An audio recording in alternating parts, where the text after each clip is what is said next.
ଏଗୁଡ଼ା ଭିକ କାହିଁ ମାଗୁଛନ୍ତି? ଓଲାପୁର ପାଇଁ ଆମେ ଆଜି ଭିକ ମାଗିବାକୁ ରାଜରାସ୍ତାରେ ଓହ୍ଲେଇଛୁ। ମାନେ ଫେୟାର କମି ଯାଉଛି, ମାନେ ଆମେ ମାନେ ଘର ଭଡା ନେଇକି ଚଳିବାକୁ ଭାରି କଷ୍ଟ ହେଇଗଲାଣି। ଟଙ୍କା 500 ଖଣ୍ଡେ ଭିକ ମାଗିକି ହେଇଗଲାଣି। ମୋ ଘରେ ପରିବା ପତ୍ର ନେଇକି ମୁଁ ଚଳି ପାରିବି। ଆଉ ଅଟୋ ଚଲେଇକି EMI ଦେଇକି 10,000 ଟଙ୍କା EMI ଦେଇକି ମୋ ପିଲା ଛୁଆଙ୍କୁ ପାଠ ପଢେଇ ପାରିବିନି। କଷ୍ଟମର ଦେବା ପାଇଁ ରାଜି ଅଛନ୍ତି। ସିଏ ଆମକୁ ଆପ୍ସରେ ଦେଖନ୍ତୁ, ଆମେ ଦେବୁ ଆପଣଙ୍କୁ ପେମେଣ୍ଟ କରିବୁ, ଆମର ରାଜି। ସରକାର ମାନେ କଷ୍ଟମର ମାଗିଲା ବେଳକୁ କଷ୍ଟମର ଯୁକ୍ତି କରୁଛନ୍ତି, କାହିଁ ତମେ ଆପ୍ସରେ ଦେଖୁଛ 90 ଟଙ୍କା, ଆମେ କାହିଁ ତମକୁ 150 ଟଙ୍କା ଦେବୁ। ଅଟୋ ଯେହେତୁ ପବ୍ଲିକ ଜୀବନ ଜୀବିକା ଉପରେ ଚାଲୁଛି, ଆମେ ସମ୍ପୂର୍ଣ୍ଣ ବନ୍ଦ କରିବୁ। ଆମେ ଆମର ମନୁଷ୍ୟରୁ ଶାନ୍ତିପୂର୍ଣ୍ଣ କରିବାକୁ ବହିଛୁ। ଯଦି ପେଟ ପାଟଣା ସମସ୍ତଙ୍କୁ ବନ୍ଦ କରିବୁ। ଆଜି ଗୋଟେ ଦିନ କିଛି ଭାଇମାନେ ବସିବେ, ନହେଲେ ଏଇ ଧାରଣା ସବୁଦିନ ପାଇଁ ଏମିତି ଆମର ଅନୁସରଣ କରି ବସିବୁ। ଭିକ ମାଗୁଛୁ ସରକାର ସାମ୍ନାରେ। ଆମେ ଗାଡି ଚଲାଉଥିଲୁ, ଗାଡିଠୁ ଆମ ଇନକମ୍ ହେଲାନି। ଓଲା ଉବର ଇ ଆପ୍ ପାଇଁ ଆଜି ଆମେ ରାଜରାସ୍ତାରେ ଭିକ ମାଗିବା ପାଇଁ ସରକାର ପାଖରେ କଣ କହିଲେ ଟଙ୍କା 500 ଖଣ୍ଡେ ଭିକ ମାଗିକି ହେଇଗଲାଣି। ମୋ ଘରେ ପରିବା ପତ୍ର ନେଇକି ମୁଁ ଚଳି ପାରିବି। ଆଉ ଅଟୋ ଚଲେଇକି EMI ଦେଇକି 10,000 ଟଙ୍କା EMI ଦେଇକି ମୋ ପିଲା ଛୁଆଙ୍କୁ ପାଠ ପଢେଇ ପାରିବିନି।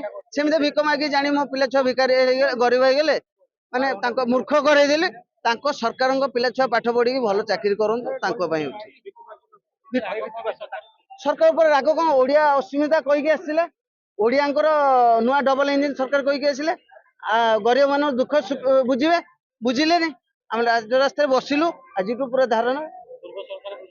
ପୂର୍ବ ସରକାର ମାନେ ହେଇଥିଲା ଭୋଟ, ସରକାର ତ ଭୋଟ ପରେ ଆମେ ଭୋଟ ପରେ ବୁଝିବା କହି ହାରିଗଲେ। ଆଉ ଅନଲାଇନରେ ଆମର କଥା, ଏବେ ଗ୍ୟାସ ରେଟ୍ ବଢିଲାଣି। ଗୋଟେ ଘର ଗ୍ୟାସ ଆଣିଲା ବେଳକୁ 2,500 ରୁ 2,000 ଟଙ୍କା ଲାଗୁଛି ସାର୍। ମଝିରେ ଦେଖନ୍ତୁ 4,000 ବି ଗ୍ୟାସ ଆଣିଛୁ, କାଠ ଚୁଲିରେ ରୋଷେଇ କରି ଖାଇଛୁ। ତା ମଝିରେ BMC କହିଲା କାଠ ଚୁଲି ଜାଳି ପାରିବେନି, ମାନେ ପଲ୍ୟୁସନ ହଉଛି। ପଲ୍ୟୁସନ ନାଁରେ କୋଟି କୋଟି ଟଙ୍କା ଇନକମ୍ କରିଦେଲେ ସରକାର। କାହିଁ ଡ୍ରାଇଭର ମାନଙ୍କ ପାଇଁ ଗୋଟେ କିଛି ଯୋଜନା କଲେନି। ଦାବି ଆମର ରେଟ୍ଟା ବଢିଲେ ଆମେ ସେଥିପାଇଁ ସରକାର ପାଇଁ ଅନୁରୋଧ। କମ ରେଟ୍ରେ ଯାଉଛନ୍ତି। ଆଗରୁ ଯେ ରେଟ୍ ଥିଲା ତାର ଆହୁରି 3 ଡବଲ କମିଗଲା। ଏବେ 10 କିଲୋମିଟର କେତେବେଳେ 110 ଟଙ୍କା, କେତେବେଳେ 105 ଟଙ୍କା, 90 ଟଙ୍କା ଏମିତି ହେଇଯାଉଛି। କଣ କହିଲେ? ଆମ 170 160 ଆଗରୁ ଥିଲା ଫେୟାର। ଅବିକା ତେଲ ରେଟ୍ ବୋଲେ ମୁଁ 200 କରନ୍ତୁ, 5 କିଲୋମିଟରକୁ 110 ଟଙ୍କା କରନ୍ତୁ, ମାନେ କିଲୋମିଟର ହିସାବ କରନ୍ତୁ।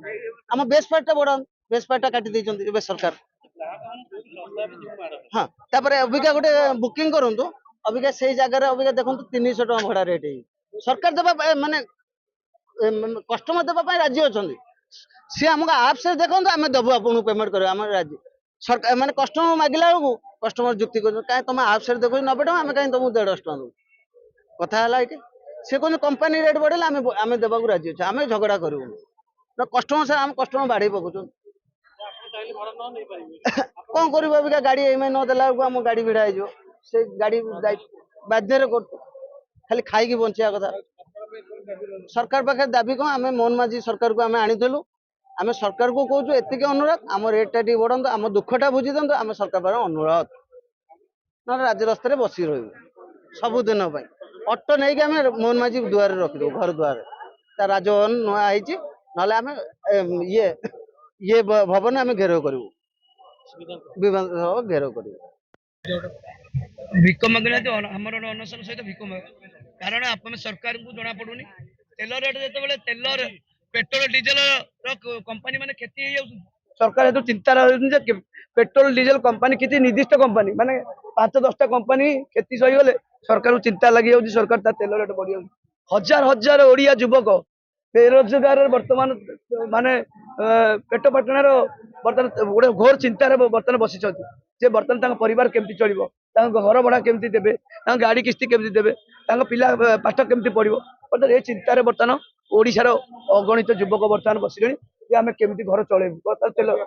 ଆମର ଦାବି ହଉଛି, ପ୍ରଥମେ ହଉଛି ପ୍ରାଇଭେଟ ବାଇକ୍, ଯୋଉଟା କି ଇଲିଗାଲ ଭାବେ ଗଭର୍ଣ୍ଣମେଣ୍ଟ ଚାଲିଛି, ତାକୁ ଗଭର୍ଣ୍ଣମେଣ୍ଟ ଡିକ୍ଲେୟାର କରୁଛି ଯେ ପ୍ରାଇଭେଟ ବାଇକ୍ ଇଲିଗାଲ, ଆଉ ତୁରନ୍ତ ତାକୁ ଗୁଗଲ ଆପ୍ରୁ ହଟାଯାଉ। ଯୋଉଟା କି ମହାରାଷ୍ଟ୍ର ସରକାର ଯେମିତି ଗୁଗଲ ଆପ୍ରୁ ହଟେଇଛି, ଓଡିଶା ସରକାର ତାକୁ ଗୁଗଲ ଆପ୍ରୁ ହଟାନ୍ତୁ, ଗୁଗଲ ଆପ୍ରୁ ହଟାନ୍ତୁ। ଦ୍ୱିତୀୟ ରହିଲା ଯୋଉ ଇଲିଗାଲି ଭାବେ ଯୋଉ ବିଦେଶୀ କମ୍ପାନୀ ମାନେ ରେଟ୍ କମେଇକି ନଉଛନ୍ତି ବା ଶସ୍ତାରେ ନଉଛନ୍ତି, ତାଙ୍କ ନିଜ ଇନକମ୍, ତାଙ୍କର ଯେତିକି ଭଡା ନବା କଥା ତାଙ୍କର ଯେମିତି ରିଲାନ୍ସ ରିଚାର୍ଜ କଲେ ଚାଲିବ, ଆମର ଗାଡି, ଆମର ତେଲ, ଆମର ସବୁ।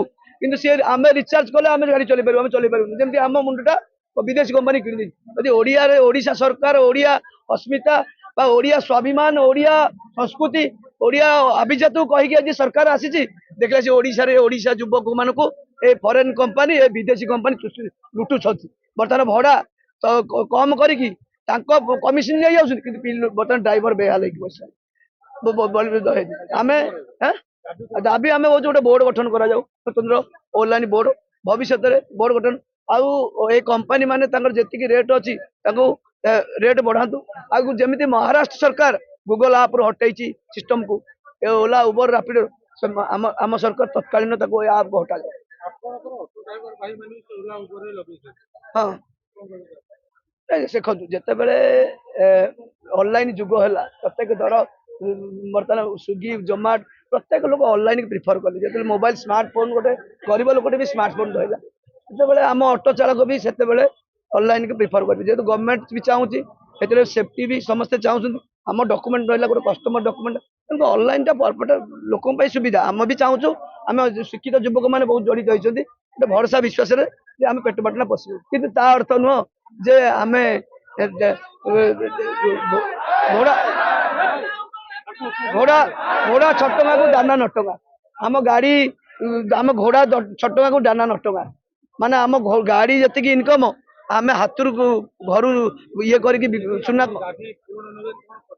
आम आमरण अनशन करुचु आमरण अनशन कहीं कहीं लोक टली पड़ी आमरण अनशन आम बेले बेले आम जीवन हारिदेबू कि ये उठबुनु देख शुण ऑटो जेहेतु पब्लिक जीवन जीविका चलुची आम संपूर्ण बंद करूँ आम आमरण अनशन शांतिपूर्ण करने को बहीचु यदि पेट पाटना समस्त की बंद करूँ आज गोटे दिन किसी भाई मैंने बस ना धारणा सबुदिन एमती आमरण अनशन कर बस आम ये उठबू जे पर्यटन आम डिमांड पूर्ण न बेले बेले जीवन हारिदेबू कि